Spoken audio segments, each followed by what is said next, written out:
Bismillahirrahmanirrahim. Assalamualaikum warahmatullahi wabarakatuh. Anak-anakku tersayang, tercinta, terkasih yang masih bertahan sampai bab terakhir dari epidemiologi, meskipun UTS-nya sudah mepet ya, keesokan harinya. Tetap semangat. Sekali lagi, saya tidak minta epidemiologi untuk dihafalkan, tapi kalian mengerti ya. Oke, jadi kita mulai ya. Untuk materi terakhir, epidemiologi pelayanan kesehatan dan kebijakan kesehatan. Epidemiologi pelayanan kesehatan dan kebijakan kesehatan ini punya tujuan ya, ada pelayanan, ada kebijakan. Membuat kebijakan untuk pembaruan pelayanan. Jadi tujuannya untuk apa? Ya untuk mengembangkan suatu proses ya. Di mana pengembangan itu memaksimalkan sumber daya kesehatan yang ada ya. Jadi suatu kebijakan yang dibuat untuk pelayanan kesehatan bertujuan untuk pengembangan suatu proses ya, terutama untuk yang prioritas ya, dengan menggunakan sumber daya kesehatan yang ada atau yang sangat terbatas. Kemudian dalam proses pelayanan, membuat kebijakan dalam pelayanan kesehatan perlu adanya suatu perencanaan ya, perencanaan, kemudian eksekusi dan evaluasi, sama seperti surveillance ya. Perencanaan kesehatan, suatu proses identifikasi tujuan pokok ya, memilih alternatif cara untuk mencapai tujuan. Jadi kita tahulah perencanaan itu apa? Perencanaan itu proses membuat rencana apa yang dibikin untuk rencana tersebut, yaitu identifikasi dulu tujuan pokoknya ya. Tujuannya adalah untuk mengurangi angka kejadian rabies. Nah, gitu ya misalnya. Tujuannya apa? Supaya tidak ada pasien yang meninggal karena rabies. Ya, misal itu contoh. Kemudian evaluasi. Perencanaan sudah, pelaksanaan anggap saja sudah selesai. Yang perlu dilakukan evaluasi. Karena untuk menentukan perencanaan selanjutnya. Evaluasi. Proses menetapkan secara sistematik dan subjektif. Mungkin subjektif yang mungkin, relevansi yang efektif, efisien, dan dampak dari kegiatan dengan memperhatikan tujuan yang telah disepakati ya.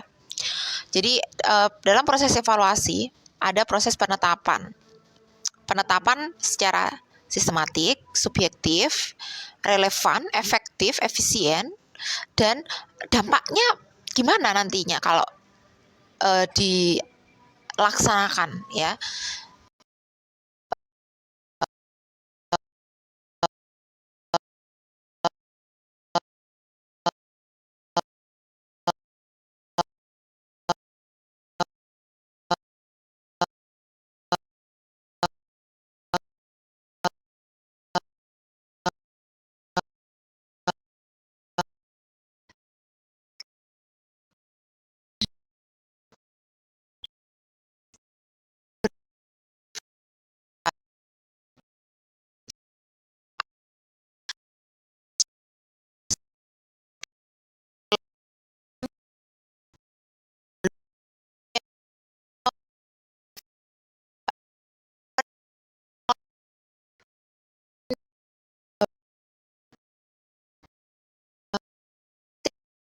Maaf ya, berhenti tiba-tiba.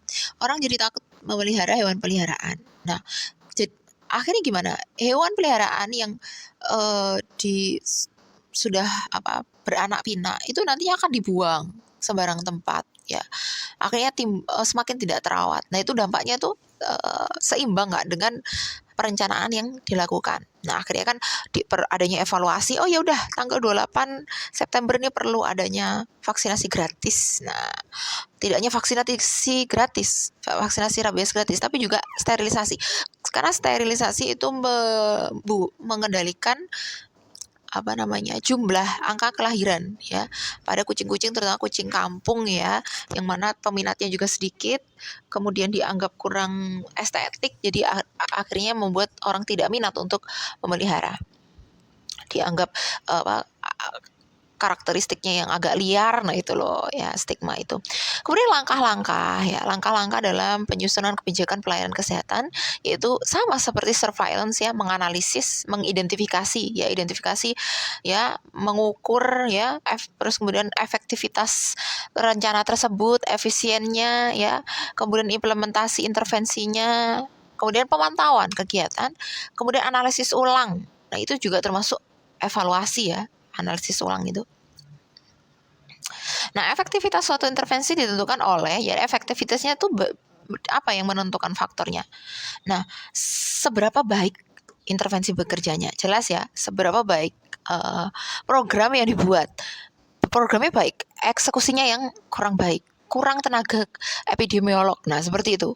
Kemampuan untuk menapis dan mendiagnosa penyakit ya.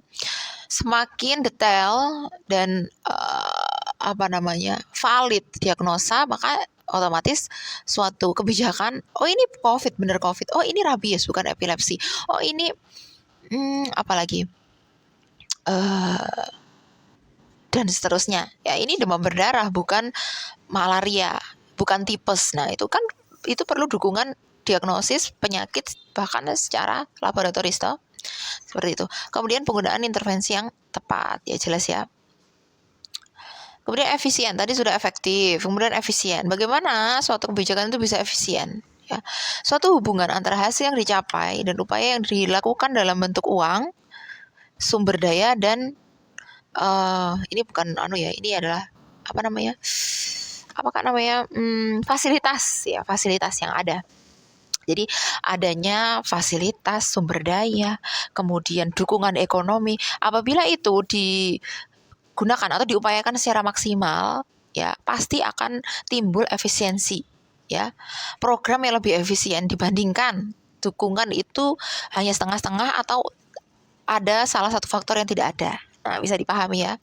Karena adanya suatu kebijakan itu emang perlu Bu. Ya iya, kebijakan harus kebijakan itu kan suatu program. Program itu pasti memberikan suatu contoh yang ya, kalau vaksin pasti perlu dana ya.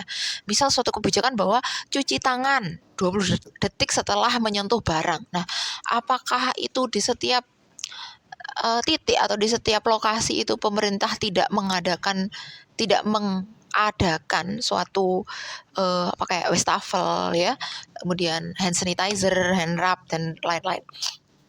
Seperti itu kan perlu juga dana. Padahal itu hanya simpel ya Kak ya. Kemudian masalah penggunaan masker. Nah, itu juga karena masker ini jadi suatu kebutuhan pokok ya. Kemudian sampai terjadinya kelangkaan, bahkan nakes juga sampai kesulitan mendapatkan, badan beliau para nakes ini yang harusnya ada di garda terdepan. Ya, jadi artinya keseimbangan keberadaan dari faktor-faktor untuk menuju efisiensi itu ada dan dipenuhi ya. Lalu pemantauan kurang lebih sama evaluasi. Jadi mengikuti terus-menerus, memantau, mengawasi ya, suatu kegiatan itu berjalan nggak sesuai rencana.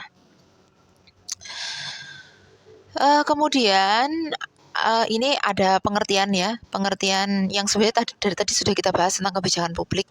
Jadi kebijakan publik itu ya dibuat dari suatu, kalau di sini penjumlahan, artinya di situ hasil dari analisis ya, keputusan-keputusan yang akhirnya membentuk suatu sistem di dalam masyarakat. Yaitu contoh simpel, cuci tangan setiap menyentuh barang ya. Setelah kita mengalami pandemi, kita pahamlah tentang kebijakan publik ini. Harus memakai masker ya. Sampai sekarang masih ada ya kebijakan publik memakai masker di tempat umum, terutama di kereta api ya. Bahkan dulu simpel sekali kebijakannya waktu awal COVID, tidak boleh berbincang dengan rekan sebangku ketika di kereta api. Itu ada kebijakan seperti itu. Nah, itu kan hasil dari, kalau bahasanya di sini penjumlahan, artinya apa? Identifikasi atau analisis dari informasi-informasi. Oh, penyebarannya lewat droplet, makanya nggak boleh ngomong. Nah, gitu, seperti itu dan seterusnya. Loh, emangnya kenapa, kan udah pakai masker? Oh, ternyata masker ini masih bisa dengan karakteristik yang tidak sesuai SOP, artinya tidak N95 itu masih bisa tembus dan seterusnya ya. Atau setelah menyentuh masker dan seterusnya. Nah, tujuannya apa sih kebijakan kesehatan? Sedikit tadi kita juga singgung ya, tapi lebih lengkapnya adalah ya, pasti kalian juga sudah tahu ya, terutama untuk meningkatkan kualitas dalam pelayanan kesehatan ya. Kemudian kedua, meningkatkan kemampuan masyarakat dalam pengendalian ya dalam meningkatkan kesehatan. Jadi menurunkan angka kejadian sakit atau bahkan kematian ya pada masyarakat. Nah ini emang untungnya apa Bu ke pemerintah? Lah ini seperti sistem BPJS yang kita gunakan. Semakin sedikit masyarakat dengan kesadaran tinggi untuk menggunakan asuransi dari pemerintah. Nah, tapi masyarakat pun juga sadar akan lifestyle yang sehat, maka negara pun tidak rugi gitu loh. Oh, karena gini Kak, tidak semua apa namanya terapi di cover oleh BPJS ya Kak ya. Contoh ini ya, ada salah satu terapi di kanker ya, salah satu terapi namanya terapi sel target. Jadi karena kanker ini penyebabnya belum diketahui ya, salah satunya yang kita tahu adalah masalah hormonal. Nah hormonal apa sih yang bikin hormon itu morat-marit? Apakah jumlahnya? Kalau jumlah ternyata bisa diatur, tapi ternyata respon hormon tersebut. Nah terapi target itu misal dosisnya 9, di cover BPJS cuma 5, sisanya harus beli sendiri. Nah kayak gitu. Karena apa?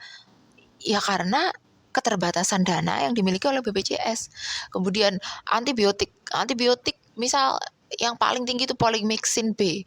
Di Indonesia nggak ada, harus ada ke Singapura. Nggak di cover BPJS seperti itu. Nah, jadi kebijakan pemerintah ini selain menguntungkan masyarakat sendiri, juga menguntungkan pemerintah ya Kak ya. Karena tidak terjadi pembengkakan bahkan kolaps ya Kak ya. Kolaps terakhir kita dengar ada kenaikan iuran BPJS. Nah, itu karena akibat jumlah pasien makin meningkat, kemudian dana yang memang tersedia itu terbatas ya. Kemudian kebijakan kesehatan masyarakat dilakukan dengan cara satu ya, pembinaan masyarakat jelas ya, melalui seminar, melalui edukasi kesehatan, kemudian survei, melalui surveillance ya. Kemudian meningkatkan kemampuan dari petugas epidemiolog ya, dan juga para promotor promosi promkes ya, promosi kesehatan ya, pelaku promosi kesehatan ya. Terus kemudian adanya dukungan mediasi dan bantuan langsung ke masyarakat yang memang membutuhkan ya. Jadi mediasi itu maksudnya bukan meditasi gitu nggak ya Kak, jadi merantai ya, bagaimana sih menjadi sarana gitu ya, sarana untuk menyampaikan entah itu aspirasi, bantuan dan seterusnya. Kemudian menciptakan lingkungan menunjang, maksudnya gimana? Lingkungan yang sehat ya, misal kebijakan tentang tidak boleh membakar sampah ya, seperti itu kan juga menunjang kesehatan atau keutuhan dari atmosfer bumi kita. Nah kayak gitu ya. Jadi sampah harus didaur ulang. Nah yang nggak didaur ulang baru pemusnahan dengan metode bla bla bla, atau didaur ulang dan seterusnya, bahkan jadi bahan bakar dan seterusnya ya. Kebijakan-kebijakan tersebut meninjau pelayanan kesehatan ya. Jadi untuk evaluasi, ini pasien itu kalau Kartu Indonesia KIS itu, kalau programnya KIS itu tidak bisa dijangkau oleh masyarakat yang mau merujuk ke rumah sakit tipe A ya. Jadi artinya kalau KIS itu gratis ya, itu harus memiliki BPJS minimal ya kelas 3 ya, untuk bisa di terapi atau dilayani sekelas rumah sakit tipe A ya, seperti itu Kak. Karena gini Kak, masanya tipe A bukan harus tipe A, bukan. Jadi harus di lingkup daerah tersebut. Jadi kalau KIS itu yang berguna untuk Blitar ya Blitar, Malang ya Malang dan seterusnya. Jadi kalau antar kota nggak bisa. Ya misal Blitar itu kan maksimal level B ya. Jadi tipe B. Nah kalau misal pasien ini butuh pembinaan terapi lebih lanjut ke A, dia nggak bisa ke Malang ya. Terima kasih sudah selesai ya. Jadi materinya sudah selesai, siap untuk ujian. Sekali lagi ini tidak menghafal, tolong dipahami saja ya. Untuk dimengerti ya, bukan dipahami saja ya. Dimengerti ya, dibaca. ya, menambah literasi. Itu tadi hanya dasar-dasarnya saja ya Kak ya. Saya akhiri selamat menempuh hari-hari ujian akhir semester ya, kemudian menuju ke liburan akhir semester yang sebenarnya ya. Selamat belajar. Saya akhiri. Wassalamualaikum warahmatullahi wabarakatuh. Lah piye to iki?